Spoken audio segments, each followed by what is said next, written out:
Welcome to another new video. আমরা আলোচনা করছিলাম ক্লাস 5-এর প্রশ্নবিচিত্রা থেকে পরিবেশ বিষয়ের প্রতিদিন দুটো করে সেট নিয়ে আলোচনা করছিলাম। আজকে সেট নাম্বার 7 এবং 8 নিয়ে আলোচনা করব। প্রথমে 7 নম্বর সেটের প্রথম প্রশ্ন, আমাদের শরীরের বর্ম হলো চামড়া। দোআঁশ মাটিতে বালি ও কাদার পরিমাণ প্রায় সমান সমান।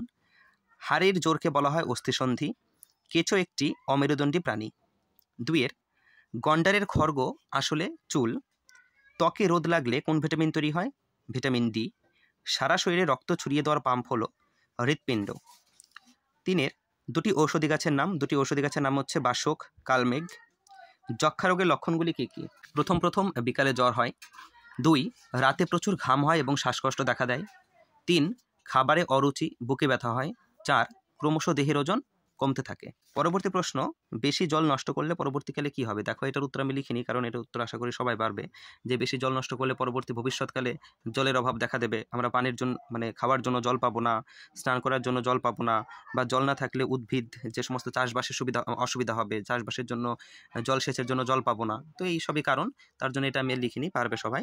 এরপরে 8 নম্বর স্কুল শুরু করছি, যে আমাদের শরীরে চামড়া কোথাও পুরু আবার কোথাও পাতলা হয়। পুরু মানে মোটা। কাদার কণা বেশি থাকে কোন মাটিতে? এঁটেল মাটিতে। পরবর্তী, কোন প্রাণীর পা নেই? কেঁচো। আমাদের শরীরের বর্ম হলো চামড়া। মেরুদণ্ডের হাড়কে কি বলা হয়? মেরুদণ্ডের যে হাড়, সেই হাড়কে বলা হয় ভার্টিব্রা। পরবর্তী প্রশ্ন, মানব দেহের 3টি বড় হাড়ের নাম কি?